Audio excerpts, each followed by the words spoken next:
बिस्मिल्लाहिर्रहमानिर्रहीम। अस्सलाम वालेकुम नाज़रीन, आप यूट्यूब चैनल देख रहे हैं। मैं इमरान खान हूँ। सबसे बड़ी खबर यह है कि इमरान खान साहब के खिलाफ आज भी फैसला नहीं सुनाया जा सका। गुज़िश्ता महीने इमरान खान साहब के खिलाफ अलकादर यूनिवर्सिटी के केस का फैसला महफूज किया गया था। अब तकरीबन 1 महीना होने वाला है और अभी तक इमरान खान साहब के साथ उनके बारे में ये फैसला सुनाया नहीं जा सका। 3 मरतबा अदालतों ने तारीख दी है, यानी अदालत ने कहा जी कि हम सुनाएंगे 23 तारीख को, फिर कहे 6 तारीख को, फिर उसके बाद 13 तारीख दी और अब 17 तारीख दे दी है। आज अदालत में क्या हुआ ये मैं आपको बाद में बताता हूँ, लेकिन इमरान खान साहब के बारे में ये फैसला पहले ही सुना दिया गया था और ये जज ने नहीं सुनाया था, बल्कि कुछ ऐसे सियासतदानों ने और ऐसे सहाफ़ियों ने सुनाया जो एस्टेब्लिशमेंट के बहुत करीब हैं या जो एस्टेब्लिशमेंट के कबीले से ताल्लुक़ रखते हैं, जैसे कि फैसल वाडा हो गए, जैसे कि वज़ीर इत्तलात हो गया, जैसा कि ख्वाजा आसिफ हो गए, और कुछ ऐसे सहाफ़ी भी हैं जिन्होंने ये फैसला पहले से सुनाया। बल्कि ये भी बता दिया था कि इमरान खान साहब को कह रहा था 10 साल सज़ा होगी, कोई कह रहा था कि 14 साल सज़ा होगी। तो कल से ही फैसला सुना रहे थे लोग, बल्कि कल से भी एक दिन पहले से सुना रहे थे, और ये भी वो पहले बता देते थे कि जज साहब मजीद एक डेट डालेंगे। देखिए, इसको जरा आप समझें कि जब जज साहब ने फैसला सुनाना था 23 को, तो अदालत के अमले से पहले या जज साहब से पहले ये कुछ लोगों को पता था जो एस्टेब्लिशमेंट के करीब है, और उन्होंने ये खबर पहले दे दी थी एस्टेब्लिशमेंट के ज़राए ने कि जज फैसला नहीं सुनाएगा। फिर जब जज ने दोबारा 6 तारीख को फैसला सुनाना था, तो जज से पहले एस्टेब्लिशमेंट के ज़राए को पता था कि जज फैसला नहीं सुनाएगा। फिर जब जज ने 13 तारीख को फैसला सुनाना था, तो इस मरतबा जो है वो सारे ज़राए गलत साबित हो गए और फिर एस्टेब्लिशमेंट ने शायद अपने ज़राए को भी नहीं बताया, और ज़राए बेचारे बड़े शर्मिंदा हैं और आज उन्हें बहुत तकलीफ हो रही है। उन्हें लग रहा है कि उनके साथ ज़्यादती हुई है और जुल्म हुआ है। तो उन सारों को चाहिए कि जैसे कि शहबाज शरीफ ने फरमाया कि ऊ करके एहतजाज करें, तो जितने भी ज़राए हैं एस्टेब्लिशमेंट के, उन सबको ज़ोरदार तरीके से ऊ करना चाहिए, और जो उनको एक व्हाट्सएप ग्रुप मिला हुआ है उसके अंदर भी वो ऊ करें और वो बताएं जनाब कि आपकी खबर गलत साबित हुई और हमें बड़ी तकलीफ हो रही है। क्योंकि इमरान खान साहब के बुक्स के अंदर इन लोगों ने मिर्च और मसाले लगा लगा कर ये खबर सुनाई थी कि आज जज फैसला सुनाएगा और ये फैसला सुनाएगा। अदालत में क्या हुआ पहले वो आप देख लीजिए, जो इन्फॉर्मेशन मैंने गैदर की है। देखिए, मैंने जो पिछला वीलॉग आपको किया उसमें भी मैंने टाइम आपको बताया कि 11 बजे के करीब को ये फैसला सुनाया जाएगा, यानी जब मैं वीलॉग कर रहा हूं तो इसके चंद घंटे के बाद सुनाया जाएगा।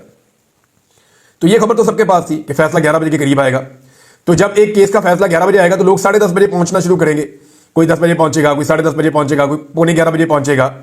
और इस तरह के जो फैसले होते हैं वो नॉर्मली हमने देखा है कि आधा घंटा 1 घंटा लेट भी हो जाते हैं। हमने सुप्रीम कोर्ट ऑफ पाकिस्तान, जिसका वक्त सबसे ज्यादा कीमती होता है, वहां पर भी फैसले 1-1, 2-2 घंटे लेट होते हुए देखे।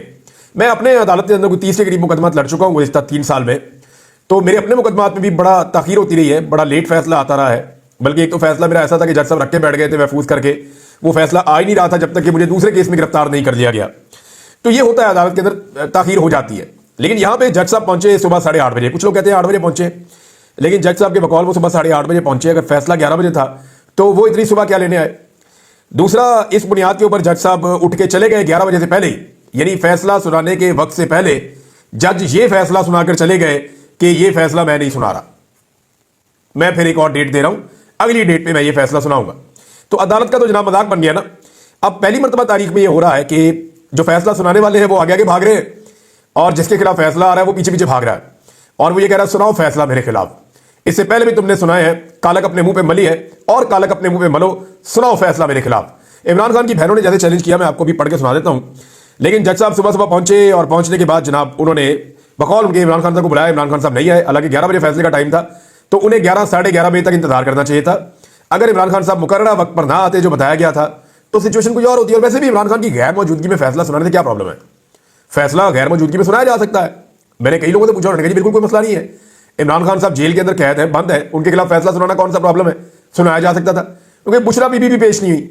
अब बुशरा बीबी भी 10:30 बजे का ज़हन में रख के निकली कि मैं 11 बजे तक पहुंच जाऊंगी और जाके मैं भी फैसला सुन लूंगी। अब हसनैन हमारे एक जर्नलिस्ट हैं बड़े अच्छे, नया पाकिस्तान वाले, उन्होंने जो रिपोर्ट किया, उन्होंने कहा जी बुशरा बीबी तो अपना कपड़े लत्ते लेकर आई थी, बर्तन और सामान लेकर आई थी कि मुझे आज फैसला आ जाएगा और मेरे खिलाफ फैसला आना है अलकादर यूनिवर्सिटी केस का, तो मैंने तो इमरान खान के साथ जेल में बंद हो जाना है।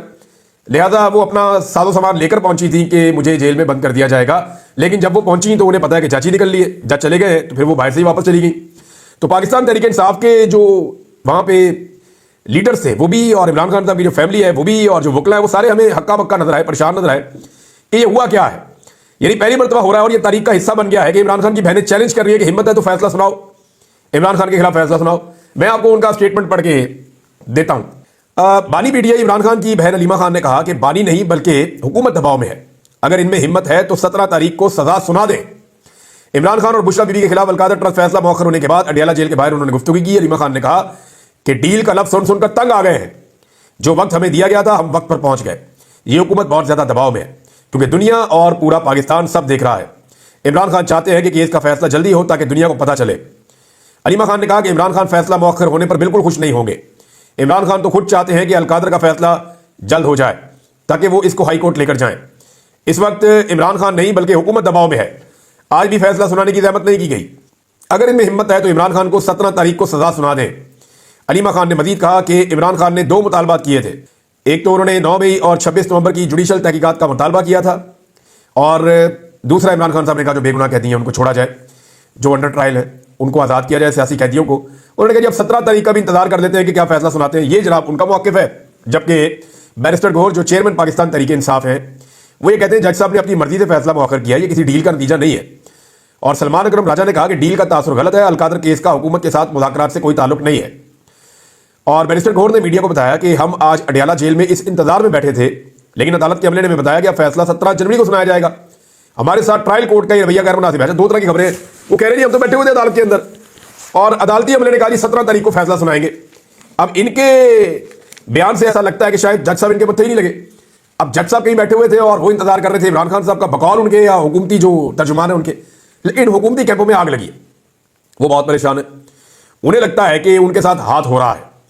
अब असल मामला क्या है वो मैं आपको बाद में बताता हूं। लेकिन अगर सीरतुन नबी पे एक यूनिवर्सिटी या तालीमी अदारा बनने पर इमरान खान साहब के खिलाफ फैसला हो जाए और उन्हें सजा हो जाए तो इसको तो उन्हें एक सआदत ही समझना चाहिए। और मुझे लगता है कि इमरान खान साहब ऐसा ही सोच रहे होंगे कि मैंने तो एक यूनिवर्सिटी बनाई नबी अकरम सल्लल्लाहु अलैहि वसल्लम की सीरत को तलबा को पढ़ाने के लिए, तो अगर इसके नतीजे में मुझे कोई सजा हो जाती है तो ये तो एक सादत है और इसके अलावा और क्या हो सकती है। तो मुझे नहीं लगता कि इमरान खान इसको लेकर ज्यादा परेशान हो गए इससे पहले। और हुकूमत ये जानती है, एस्टेब्लिशमेंट ज्यादा बेहतर तरीके से जानती है कि इस फैसले का नुकसान क्या होगा।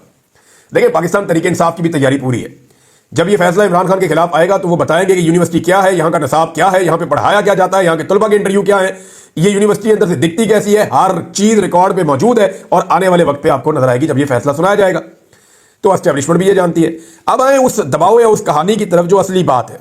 मामला ये है कि एस्टेब्लिशमेंट को यह बता दिया गया है कि जुल्म और ज्यादती अब बंद कर दें। जहां से इनको हुक्म आता है ना, एस्टेब्लिशमेंट को इनको बता दिया गया है कि जो जुल्म ज्यादती और जबर आपने करना था, जो बाइडन इंतजामिया ने आपका पूरा साथ दिया, अब ये जुल्म ज्यादती और जबर आप बंद कर दें। प्रॉब्लम ये हो रहा है कि वो भी ये चाहते हैं कि किसी तरह कोई मामला हल हो जाए, कोई डील हो जाए, लेकिन इमरान खान साहब उन शराइत पर मान नहीं रहे जिसकी वजह से चीजें आगे जा रही हैं। यानी जब ये फैसला पहली मरतबा मौखर किया गया 23 को, तो अंदाजा ये था कि 23 से पहले पहले कोई मामला निपटा लेंगे। फिर 6 तारीख दी गई, सोचा गया कि 6 से पहले पहले निपटा लेंगे। फिर 13 तारीख दी गई, इतवार वाले दिन जेल खोली गई, लगा कि शायद मामला निपटा लेंगे। लेकिन इमरान खान साहब मामला निपटाने के हक में नहीं है। इमरान खान साहब वो मुतालबात नहीं मान रहे जो उनसे किए जा रहे हैं। मिसाल के तौर पर आप हुकूमत को जो है वो लेजिटिमेट तस्लीम करें, आप कहें ये ठीक हुकूमत है, ये अपना काम करती रहे, आप अपनी जो सियासत है वो करते रहे, हल्की फुल्की मौसीकी आपकी चलती रहे। साथ में इमरान खान साहब को यह भी कहा गया कि आप एस्टेब्लिशमेंट के खिलाफ कोई बात नहीं करेंगे। फिर कुछ मुतालबात रहेंगे, एस्टेब्लिशमेंट के जो बड़े तगड़े लोग हैं उनके खिलाफ किसी किस्म की कार्रवाई नहीं करेंगे या उनके खिलाफ किसी किस्म की कंपेन का आप हिस्सा नहीं बनेंगे। तो इमरान खान साहब इतनी सारी यकीन दहानियां करवाने के मूड में लगते नहीं है कि वो खामोश रहेंगे, चुप रहेंगे, अच्छे बच्चों की तरह डील करेंगे। इमरान खान साहब ने जितनी कुर्बानी दे ली है वो उसके बोझ के नीचे ही दब गए हैं। जितनी मार उनके वर्करों को पड़ गई है, जितने लोग उनके शहीद हो गए हैं, उनकी बहनें और भांजा तक अंदर हो गए हैं, उनकी बीवी को इतना अरसा अंदर रखा गया, इतना जुल्म जबर सहने के बाद भी अगर इमरान खान ने डील करनी है तो फिर ये कोई कॉमन सेंस इसको मानती नहीं है। इमरान खान जैसा आदमी जो अकेला भी पकड़ा जाता तो डील करना मुश्किल था, अब इतना जुल्म और जबर सहने के बाद वो डील करेगा। ये कोई जो सेन ह्यूमन माइंड है या जिस आदमी में जरा से भी कॉमन सेंस है उसको आइडिया हो जाएगा कि इमरान खान ये जरूर कर लेगा कि बाकियों की भी कुछ इज्जत रख लेगा, लेकिन किसी डील के नतीजे में अपनी इज्जत इमरान खान कभी भी नहीं गवाएगा। ये सबको समझ जाना चाहिए। ज्यादतियां बंद करने का पैगाम मिल गया। सिस्टम को समझ नहीं आ रही कि सजा दें तो एक ऐसी लड़ाई शुरू हो जाएगी जिसके लिए इमरान खान ज़हनी तौर पर तैयार है। यानी इमरान खान ने तो कहा कि मैं इसके लिए तैयार हूं, मुझे सजा दें, एक नई लड़ाई शुरू हो जाएगी, मैं लड़ूंगा। अब फर्ज करें कि हाई कोर्ट के अंदर ये केस आ जाता है अलकादर वाला, तो कितना मजाक उड़ेगा इस हुकूमत का। जब इमरान खान साहब अपील करेंगे, ये केस हाई कोर्ट में आएगा, तो इस हुकूमत का, इस निज़ाम का, एस्टेब्लिशमेंट का कितना मजाक उड़ेगा। नैब की दौड़ें लगेंगी, नैब कोई चीज साबित नहीं कर पाएगा। वो 4 सवाल जो पहले दिन मैंने पूछे थे एक इंटेलिजेंस के ऑफिसर से कि जनाब आपने ये फाइल तो बना ली है, इसमें ये 4 सवाल है, इनका जवाब है आपके पास, उनके पास नहीं था। तो अब मामला यह है कि ये सबसे पहली फाइल तैयार की गई है जो अरशद शरीफ को भी दिखाई गई थी जो मेरे सामने भी रखी गई थी, एक दर्जन और सहाफियां जिनके सामने रखी गई थी, ज्यादातर ने इस नैरेटिव को बाय करने से इनकार कर दिया। उन्होंने कहा ये बनता ही नहीं है केस, आप किस बुनियाद पे बना रहे हैं केस। तो अब मामला यह है कि ये जो केस बनता ही नहीं था उसको बना लिया गया, सजा दे दी गई, तो इसकी शर्मिंदगी सारी की सारी जो अपर कोर्ट है, हाई कोर्ट, उसके अंदर जाके उसका सामना करना पड़ना था। लिहाजा जनाब एक दफा फिर निजाम दौड़ गया आगे लग के और उन्होंने इमरान खान के खिलाफ फैसला नहीं सुनाया। हो सकता है 17 तारीख को इन्हें फैसला सुनाना पड़ जाए इमरान खान के खिलाफ, अगर इमरान खान साहब जो है वो उनके साथ इनका कोई मामला तय नहीं होता। और मामला तय होने के मैं तो हक में हूं, यानी मामला तय होना चाहिए इस बुनियाद के ऊपर कि पाकिस्तान के लिए जो है वो कम से कम आगे बढ़ा जाए। इमरान खान साहब से जो है वो माजरत करें जो आपने उनके साथ जुल्म और ज्यादतियां की हैं, और जो जुल्म और ज्यादतियां की हैं उनका जितना अदाला हो सकता है वो भी किया जाए। मिसाल के तौर पर अब आप देखेंगे एजाज चौधरी साहब हैं, सेनेटर पाकिस्तान तरीके इंसाफ के, एक लंबे अरसे से उनका जो है प्रोडक्शन ऑर्डर ही जारी नहीं हो रहा था, यानी 2 साल से ऊपर हो गए हैं। एजाज चौधरी साहब वहां जेल में बंद हैं और सेनेटर है। पाकिस्तान में टोटल 100 सेनेटर होते हैं, 100 के करीब, 100 से भी कम। अब ये बड़े आम लोग होते हैं किसी भी पॉलिटिकल पार्टी के लिए, या पाकिस्तान में इनका अपना एक इस्तेहकाक है, तगड़े लोग होते हैं। तो एक सेनेटर को 2 साल से सेनेट के इजलास में नहीं आने दिया, उसे वहां जेल में बंद करके रखा हुआ है। और एस्टेब्लिशमेंट जब भी कोई प्रोटेक्शन ऑर्डर जारी करने की बात होती है तो बीच में आ जाती है। लेकिन अब यूसुफ रजा गिलानी ने सेनेट के इजलास के लिए एजाज चौधरी साहब का प्रोटेक्शन ऑर्डर जारी कर दिया है। अब कल को पीपल पार्टी छलांगे मारेगी, देखिए जी हमने जारी कर दिया था। तो पिछले 2 साल जनाब आप क्या कर रहे थे? 2 साल एक बंदे के साथ जुल्म, जबर और फस्तायत करने के बाद, 2 साल के बाद अब आप एहसान नहीं कर रहे। एक्चुअली आपको समझ आ गई है कि आप डंडे के साथ डंडे वाली जमहूरियत नहीं चला सकते, ब्रूट मेजॉरिटी के जरिए से आप अपनी मर्जी इस मुल्क पे मुसल्लत नहीं कर सकते। नादरीन, आज 13 तारीख थी, आज 13 जनवरी। 13 जनवरी को 1 साल पहले कादी फायद ईसा ने पाकिस्तान तरीके इंसाफ से बल्ले का निशान छीना था, और बड़ी जल्दी जल्दी में छीना था क्योंकि इलेक्शन बहुत करीब आ गया था। तो कादी फायद ईसा को टारगेट था कि आपने इलेक्शन भी होने देना मुल्क में, इमरान खान को जीतने भी नहीं देना, इनका बल्ले का निशान भी छीन लो, इनको बेयारो मददगार करके सारे रल के मारेंगे। तो कादी फायद ईसा ने बदतरीन सहूलतकारी की थी, लेकिन उसके बावजूद पाकिस्तान तरीके इंसाफ ने कोई 180 से ज्यादा नशिस्तें कौमी असम्बली की सिर्फ जीत ली थी, और 3 सूबों में उन्होंने स्टेट वे अपनी हुकूमत बना ली थी। लेकिन उसके बाद जो धांधला हुआ फॉर्म 47 की सूरत में, वो पूरे पाकिस्तान ने देखा कि कैसे जो है वो फौरी तौर पे सिस्टम बंद किया गया, नताइज रोके गए। फिर जो बड़े बड़े सियासतदान उनको बुलाया गया मखसूस जगह पे, उनको बिठाया गया।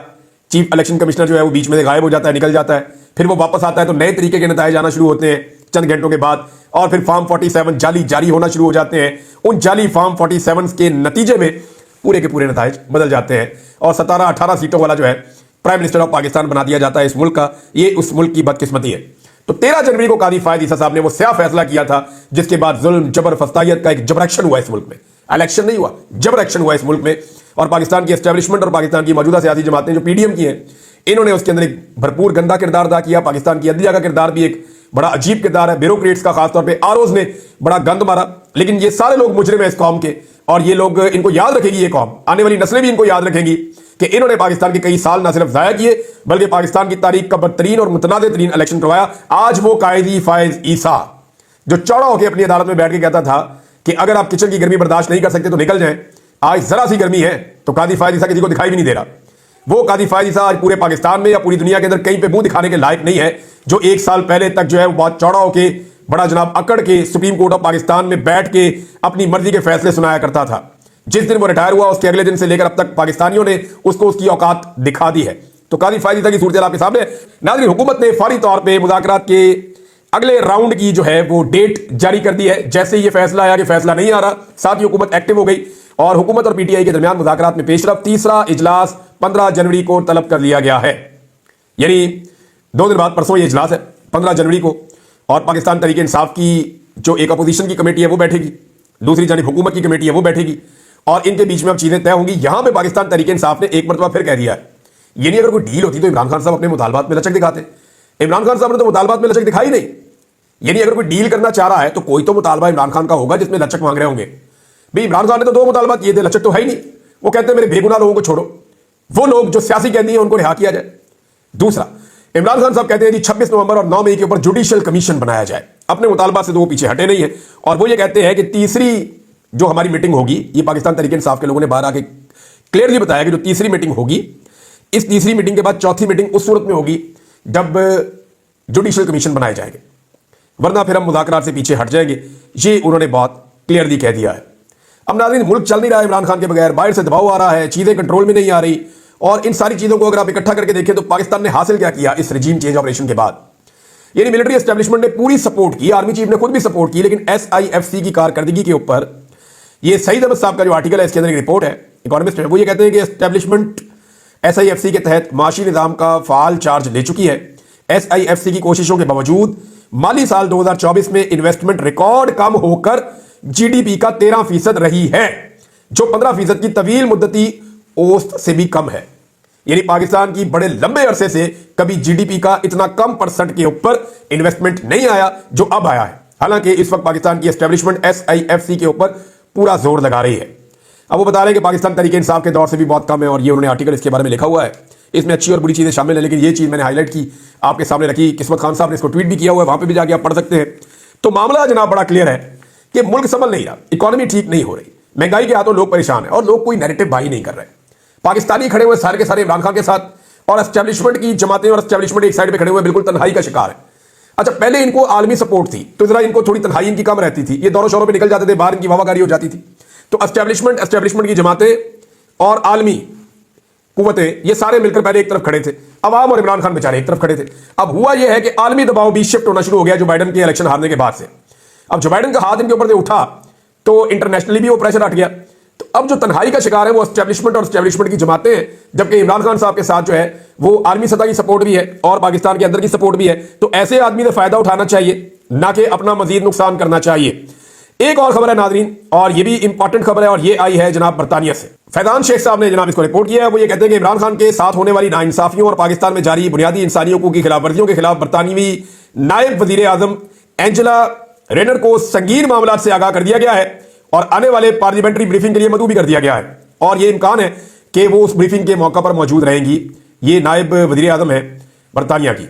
तो ये भी पाकिस्तान के लिए, पाकिस्तान की एस्टेब्लिशमेंट के लिए स्पेशली एक बुरी खबर है। पाकिस्तान के लिए तो बहुत अच्छी खबर है कि पाकिस्तान में इंसानी हकूक की खिलाफवर्जियां जो है वो बंद हो। और ये स्पेसिफिकली जो ये पार्लियामेंट्री ब्रीफिंग होने जा रही है परसों, ये इस हवाले से होने जा रही है कि पाकिस्तान में जो 26 नवंबर का कत्लेआम हुआ उसके पीछे कौन था, ये कैसे हुआ, बैकग्राउंड क्या है, और पाकिस्तान में इंसानी हकूक की हालत क्या है, वो पूरी ब्रीफिंग दी जाएगी। और उसके बाद मुतालबात भी कुछ सामने रखे जाएंगे।